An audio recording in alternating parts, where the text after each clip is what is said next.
नमस्कार, मैं हूँ मनविंदर। एमबीएन नेटवर्क पे आप सभी लोगों का बहुत स्वागत है। फाइनली ममता दीदी ने बड़ा खेला कर दिया है और इसका अंदेशा उसी दिन से हो गया था जब केजरीवाल, दिल्ली के सीएम अरविंद केजरीवाल और ममता बनर्जी ने मिल करके खड़गे का नाम प्रपोज किया था कि गठबंधन को वो लीड करेंगे। और इंडिया अलायंस का जो स्पैन था, जो उसकी उम्र थी, वो उसके जन्म के साथ ही तय हो गई थी कि ये ज़्यादा दिन का खेल नहीं है, ये जल्दी ही खत्म हो जाएगा। अब आप ये देखिए कि जिस तरीके से ममता दीदी ने कह दिया है कि वो बंगाल में अकेली चुनाव लड़ेंगी, तो इसका क्या मतलब हुआ? क्रैक आया और इसकी कई वजह हैं। अगर हम देखें राहुल की यात्रा को, तो वो बंगाल से गुज़रेगी, लेकिन ममता ने क्या बोला है कि उन्हें नहीं पता कि यात्रा कहाँ से गुजरेगी, उनके पास कोई सूचना नहीं है। इससे पहले उन्होंने कहा था कि अ, राहुल की जो यात्रा है, उसके बारे में उन्हें सूचित नहीं किया गया है। तमाम सारी बातें निकल के आ रही हैं। ममता बनर्जी ने पहले कांग्रेस को 2 सीटें देने के लिए कहा था। सीट का जो बँटवारा है, वो भी एक बड़ी वजह है। उसके बाद ममता ने साफ कर दिया कि वो कांग्रेस को एक भी सीट नहीं देंगी।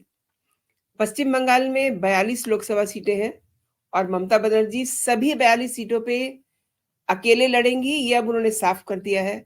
और टीएमसी के गढ़ बीरभूम जिले में ममता बनर्जी ने एक बंद कमरे में मीटिंग की अपने लोगों के साथ। इस दौरान ममता बनर्जी ने पार्टी नेताओं से अकेले चुनाव लड़ने के लिए तैयार रहने के लिए कहा है। ये बात वहां से निकल के आई है। ममता बनर्जी ने ये भी कहा है कि उन्हें हमेशा अकेले बंगाल को जीत करके अच्छा लगा है और उन्होंने इस बात पे भी नाराजगी जताई कि राहुल गांधी ने भारत जोड़ो न्याय यात्रा में बुलाया नहीं। अगर वैसे राहुल बुलाते तो वो जाती भी नहीं, ये भी बात है। तमाम सारी बातें वो कर रही हैं, लेकिन पार्टी के एक सीनियर नेता ने कहा है कि उनकी पार्टी प्रमुख ममता बनर्जी ने ये बिल्कुल साफ कर दिया है कि टीएमसी को कांग्रेस के साथ सीट शेयरिंग में सोचने की ज़रूरत नहीं है। वो यानी कि कांग्रेस 10 से 12 सीटें माँग रही है, लेकिन हम उन्हें 2 सीट देंगे। अब इस पे राहुल नहीं मान रहे हैं। अब ममता ने वो 2 सीटें देने के लिए भी मना कर दिया है। अगर यात्रा की बात करें, राहुल की यात्रा की, तो वो ये कहती है कि उन्होंने पार्टी के साथ कोई चर्चा नहीं की और ये कोई बात नहीं हुई। अगर कांग्रेस गठबंधन का हिस्सा है, तो उनको सबको लेके साथ चलना चाहिए। राहुल गांधी की न्याय यात्रा अ, बंगाल से गुजर रही है, लेकिन बंगाल की सीएम को ही पता नहीं है, जैसा कि वो कह रही हैं। तो ये भी एक अजीब-सी बात है। अच्छा, बहुत पहले से ही ये लग रहा था कि इंडिया अलायंस की जो उम्र है, वो बहुत ज़्यादा नहीं है। अभी तो ममता ने ये कहा है, लेकिन आप देखिए, उधर पंजाब में आम आदमी पार्टी ने ये कह दिया है कि कांग्रेस को वो एक भी सीट नहीं देंगे, पंजाब में वो अकेले लड़ेंगे। हालाँकि अभी कुछ दिन पहले ही, यानी कि 13-14 तारीख में अरविंद केजरीवाल खड़गे साहब से मिलने गए थे, फूल दिए गए थे, तमाम सारी बातें हुई थी, तमाम सारे रिश्ते बन गए हैं करके कयास लगाए जा रहे थे, लेकिन ऐसा कुछ नहीं है। जब पंजाब में अ, आम आदमी पार्टी अकेले लड़ लेगी, तो फिर वो दिल्ली का भी सोचेगी। खैर, फिर आते हैं ममता बनर्जी पे। तृणमूल कांग्रेस की जो सुप्रीमो है, वो ये कह रहे हैं कि 10-12 लोकसभा सीटों की मांग जो है, कांग्रेस की बिल्कुल अनुचित है। और साथ में उन्होंने ये भी साफ कर दिया कि अब सीट शेयरिंग में देरी किए जा रहे हैं। बंगाल में कांग्रेस के लिए 2 से अधिक लोकसभा सीटें अलग रखने के लिए तैयार नहीं है। 2 सीटें भी आज की तारीख में वो देने के लिए कांग्रेस को तैयार नहीं है। तो फिर इंडिया अलायंस से उनका रिश्ता क्या रहेगा? लोकसभा की 42 सीटों वाले बंगाल में सीटों के बंटवारे को लेकर के टीएमसी और कांग्रेस की जो ये तनातनी है ना, ये सोमवार को सामने आई थी, जब ममता ने ये कहा था, एक डाइस पे बोल रही थी कि विपक्षी गठबंधन को इंडिया नाम दिया गया है और यही वजह है कि मुझे ये बताते हुए दुःख हो रहा है कि हम जब गठबंधन की बैठक में भाग लेते हैं, तो देखते हैं कि सीपीएम इसे कंट्रोल कर रही है।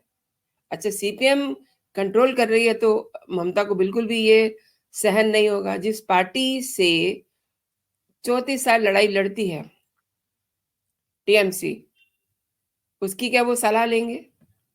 कई बार टीएमसी का अनादर हुआ, यानी कि पर्सनली ममता बनर्जी का अनादर हुआ, ये बात वो भूल नहीं सकती हैं। कई सारी बातें हैं जो इस समय इंडिया अलायंस को तोड़ रही हैं। अगर बिहार की बात करें तो वहाँ पे नीतीश बाबू का मुँह फूला हुआ है और सबकी वजह यही है कि राहुल यात्रा निकाल रहे हैं। जो नीतीश बाबू की मन की बात है उसमें तो कई सारी बातें भरी हुई हैं। उनको तो वो अपने आप को पीएम मटेरियल मानते हैं, लेकिन वो मौका उनसे छीन लिया गया। उसके लिए भी ममता बनर्जी और केजरीवाल जिम्मेदार हैं।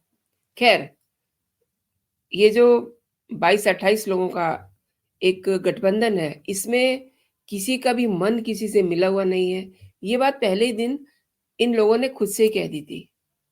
अब ममता बनर्जी ने नेताओं से, अपनी पार्टी के लोगों से बीरभूम की दोनों लोकसभा सीटों पर चुनाव लड़ने के लिए तैयार रहने के लिए कह दिया है और कांग्रेस ने 2019 के लोकसभा चुनाव में दोनों सीटें, यानी कि जो बहरामपुर और मालदा दक्षिण है, सीटें जीती थी, लेकिन 2021 के विधानसभा चुनाव में टीएमसी से हार गई थी। और जो जमीनी हकीकत है वो क्या है? अगर कांग्रेस रायगंज लोकसभा सीट चाहती है तो 2021 के विधानसभा चुनाव और 2023 के पंचायत के जो चुनाव हुए थे उसमें जो उनका परफॉर्मेंस था उसको देखने की जरूरत है, उसको ध्यान में रखने की जरूरत है। एक और बात है, आज आपसे ये बात हो रही है कि ममता बनर्जी ने बाय बाय कर दिया है इंडिया अलायंस को, तो वो इसके लिए बहुत दिनों से बहाने तलाश रही थी। राहुल गांधी की जो ये जोड़ो तोड़ो यात्रा है, इसके ठीक पहले ममता ने गोलमोल तरीके से ये साफ कर दिया था कि वो अकेले लड़ेंगी। काफी दिनों से वो ये कह रही थी और फाइनली उन्होंने इंडिया अलायंस का राम नाम सत्य कर दिया। अब आप ये देखिए कि ये जो ममता बनर्जी ने किया है, ये लोकसभा चुनाव 2024 की सबसे बड़ी सियासी घटना है। ये वो दल है जिसने नरेंद्र मोदी को हराने के लिए ये गठबंधन बनाया था और इधर मंदिर में प्राण प्रतिष्ठा हो रही है, उधर ममता बनर्जी क्या कर रही हैं?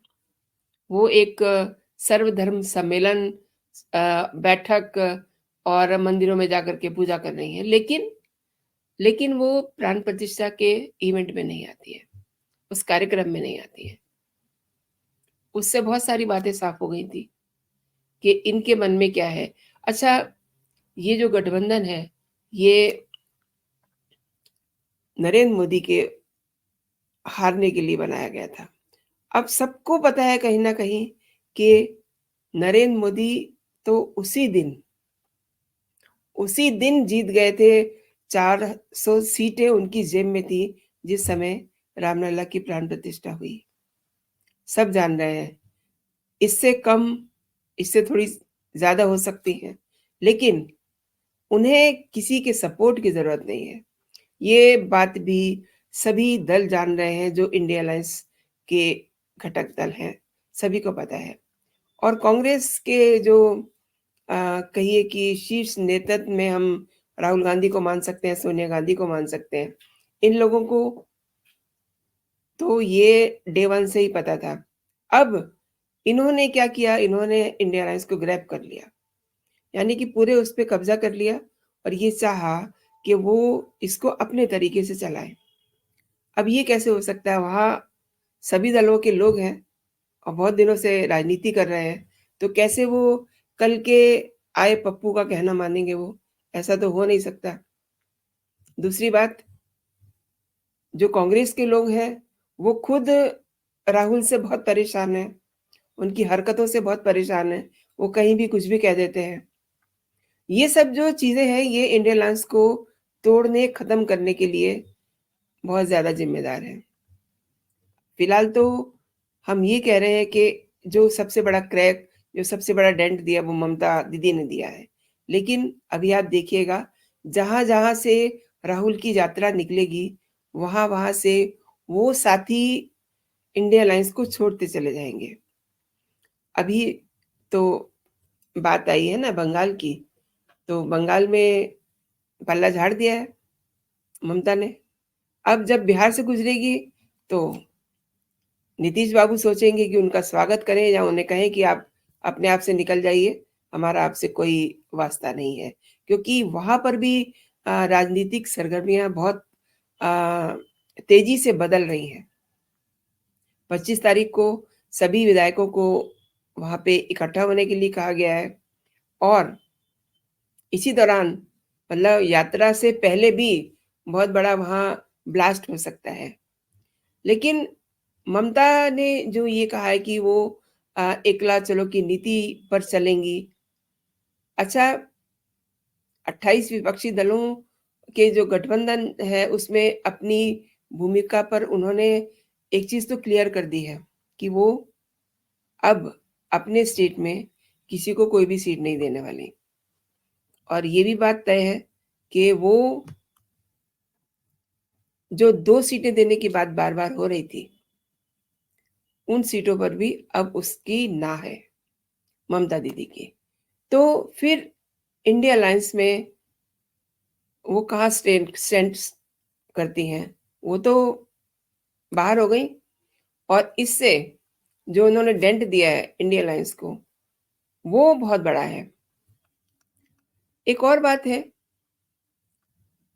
अब ये जो नई-नई खबरें आ रही हैं, इस पे भाजपा के लोग भी बड़े मज़े ले रहे हैं। इसके बाद भाजपा के आईटी सेल के जो मुखिया हैं अमित मालवीय, उन्होंने कहा है कि पश्चिम बंगाल में अकेले लड़ने का ममता बनर्जी का जो फैसला है, उनकी हताशा का संकेत है। ऑब्वियसली इतना बड़ा स्टैंड लिया है, तो अब ये दिखा तो यही रहा है ना कि वो हताश है, अपनी राजनीतिक ज़मीन बरकरार रखने में असमर्थ है। दूसरी बात, ममता बनर्जी की पार्टी तृणमूल कांग्रेस सभी सीटों पर लड़ना चाहती है। टीएमसी को इस बात की उम्मीद है कि चुनाव के बाद भी ममता प्रासंगिक बनी रह सकती हैं। और और देखिए क्या मज़ेदार बात कही है उन्होंने कि ममता विपक्षी गठबंधन के चेहरे के रूप में उभरने की चाह रखती थी। ये बात सबको पता है कि उन्हें लग रहा था कि फर्स्ट नहीं तो सेकंड में कोई उनको प्रोफाइल ज़रूर मिलना चाहिए, जो ममता के मन की एक इच्छा थी। लेकिन किसी ने उनके नाम का प्रस्ताव नहीं रखा। राष्ट्रीय प्रोफाइल बनाने की कवायद के तहत उनके दिल्ली के दौरे बिल्कुल भी काम नहीं आए। तो फिर उनको इंडिया अलायंस में रह करके क्या फ़ायदा होता? अच्छा, मालवीय ने ये भी आरोप लगाया कि पश्चिम बंगाल में चुनाव के बाद हुई हिंसा से बचने के लिए भी वो नाकाम रहीं। इधर आप ये देखिए कि अ, उन्हीं के स्टेट में 15 दिन पहले ईडी का छापा पड़ा था। उस दौरान कितनी अ, बदतमीज़ी हुई थी। उस दिन शायद लोगों को लग रहा था कि प्रॉपर तैयारी करके ईडी नहीं गई है। लेकिन बुधवार को फिर ईडी उसी जगह पे पहुँची, छापा चल रहा है इस समय। इस समय वो इन्वेस्टिगेशन कर रहे हैं। तो ये सब चीज़ें भी ममता दीदी को बहुत परेशान कर रही हैं। देखिए, इंडिया अलायंस में जितने भी लोग हैं, अपनी-अपनी जगह पे सब बेहद परेशान हैं। क्यों? क्योंकि उन्हें पता है कि हम इकट्ठा हैं, तो क्यों हैं, ये नहीं समझ पा रहे हैं। और जिस वजह से ये लोग इकट्ठा हुए थे, नरेंद्र मोदी को हराने के लिए, बीजेपी को पछाड़ने के लिए, क्या ये संभव है? क्या ये किसी को लग रहा है कि ऐसा ये कर पाएँगे? और इन लोगों को खुद भी पता है। तो ममता दीदी ने ये सोचा कि मैं कम से कम अपने स्टेट में तो खड़े रहने की पोजीशन में रहूँ। उन्होंने अपने आप को अलग कर लिया। वजह इसकी और भी है, क्योंकि कहीं न कहीं ममता दीदी ये चाह रही थी कि गठबंधन में उन्हें एक ऐसा प्रोफ़ाइल मिले, अगर कहीं कोई बात बनती है, तो वो एक विपक्ष का चेहरा बन सकें, लेकिन ऐसा भी नहीं हो सका। तो दोस्तों, आपने मेरे साथ पूरा वीडियो देखा, धन्यवाद। अगर आपको मेरे कंटेंट पसंद आ रहे हैं, तो आप मेरे वीडियोज़ को अपने दोस्तों में, अपने ग्रुप्स में शेयर कीजिए। अगर अभी तक आपने मेरा चैनल सब्सक्राइब नहीं किया है, तो मेरे चैनल को सब्सक्राइब कर लीजिए, ताकि मेरे जो भी कंटेंट हो, आप तक सबसे पहले पहुँचे। अभी के लिए इतना ही दोस्तों। आप अपना और अपनों का ख़्याल रखिए, खुश रहिए, स्वस्थ रहिए। जय हिंद, जय भारत।